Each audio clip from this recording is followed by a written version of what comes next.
Light weight బంగారు diamond ఆభరణాలు, వందల రకాల డిజైన్స్ ఏవైనా ధర మాత్రం ఒక్కటే.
నేపాల్లో భారీ భూకంపం సంభవించింది. హిమాలయాల రీజియన్ పరిధిలోని లోబుచే ప్రాంతం కేంద్రంగా ఈ భూకంపం సంభవించింది. దీని తీవ్రత భారత్లోనూ కనిపించింది. నేపాల్కు సరిహద్దు రాష్ట్రాలైన పశ్చిమ బెంగాల్, సిక్కిం, అస్సాం, బీహార్లతో పాటు దేశ రాజధాని ఢిల్లీలోనూ ప్రకంపనలు నమోదయ్యాయి. భూకంపం కారణంగా ఇప్పటి వరకు టిబెట్లో 32 మంది ప్రాణాలు కోల్పోయారని అధికారులు తెలిపారు.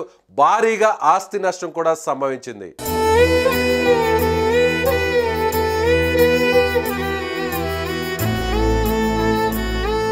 రిక్టర్ స్కేలుపై 7.1గా దీని తీవ్రత నమోదైంది. బీహార్లోని భూ ప్రకంపనలకు ప్రజలు ఇళ్లు, అపార్ట్మెంట్ల నుంచి భయంతో బయటకు పరుగులు తీశారు.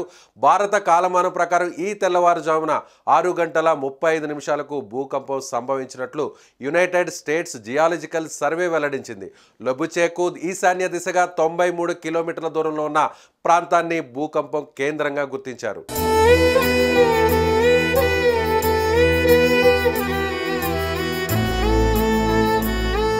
ఇటీవల కాలంలో భూకంపాలు ఎక్కువగా సంభవిస్తున్నాయి. తెలంగాణ, ఆంధ్రప్రదేశ్ రాష్ట్రాల్లో గత డిసెంబర్లోనే 2-3 సార్లు భూమి కంపించి తెలుగు ప్రజలను భయకంపితులను చేసింది. ఇది మరిచిపోకముందే తాజాగా మరికొన్ని రాష్ట్రాల్లో భూకంపం చోటు చేసుకుంది. పొరుగు దేశాలు చైనా, నేపాల్, భూటాన్లో కూడా భూమి కంపించింది. మృతుల సంఖ్య మరింత పెరిగే అవకాశం ఉన్నట్లు తెలుస్తోంది.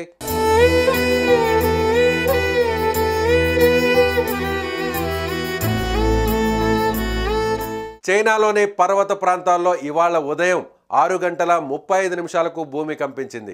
రిక్టర్ స్కేల్పై భూకంపం తీవ్రత 7.1గా ఉంది. చైనాలో భూకంపం తీవ్రత ఎక్కువగా ఉండడంతో ఆస్తి నష్టమే కాదు, ప్రాణ నష్టం కూడా సంభవించింది.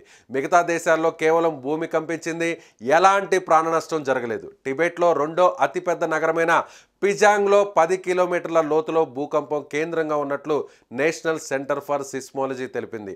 అనంతరం పిజాంగ్ ప్రాంతంలోనే మరో 2 సార్లు భూమి కంపించిందని, వాటి తీవ్రత రిక్టర్ స్కేల్పై 4.7, 4.9గా నమోదైందని వెల్లడించింది.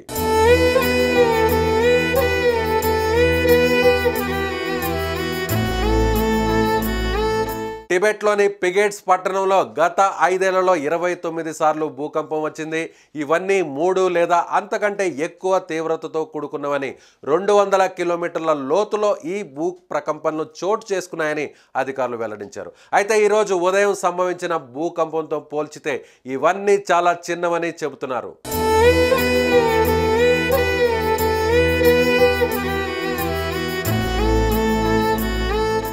సుమన్ టీవీలో మీ పర్సనల్ అండ్ బిజినెస్ ప్రమోషన్స్ కోసం కింది నెంబర్కి కాంటాక్ట్ చేయండి.